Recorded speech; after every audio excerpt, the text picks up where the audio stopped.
Ra'iisul Wasaaraha Xukuumadda Federaalka Soomaaliya Maxamed Xuseen Rooble ayaa shir gudoomiye kulan ku qabsoomay habka fogaan aragga ah kaasi oo ka qayb galay madaxda Golaha Wada-tashiga Qaran oo ka kooban Dowladda Federaalka Soomaaliya, dowlad goboleedyada dalka iyo gobolka Banaadir.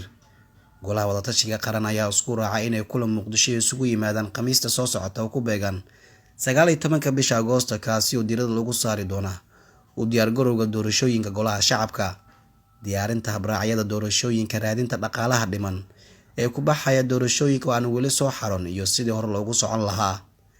Ra'iisul Wasaaraha Xukuumadda Federaalka Soomaaliya Maxamed Xuseen Rooble ayaa ku booriyay dowlad goboleedyada inay dardar geliyaan hirgelinta doorashooyinka aqalka sare si loogu baaqsado dib u dhac loona gaaro jadwalka doorashooyinka. Sidoo kale Ra'iisul Wasaaraha Jamhuuriyadda Federaalka Soomaaliya Mudane Maxamed Xuseen Rooble ayaa maanta safar ugu baxay dalka Masar. Ra'iisul Wasaare Rooble ayaa casuumaad rasmi ah ka helay madaxweynaha Masar Cabdulfataax al-Siisi. Safarkiisa waxaa ku weelinayay Ra'iisul Wasaaraha xubno ka tirsan golihiisa wasiirada iyo mas'uuliyiin kale oo ka tirsan Dowladda Federaalka Soomaaliya, waxaana kulamo kala duwan la qaadan doona madaxda dalka Masar intuu joogo Qaahira. Yusni Maxamed Axmed, Hirshabelle TV, Muqdisho.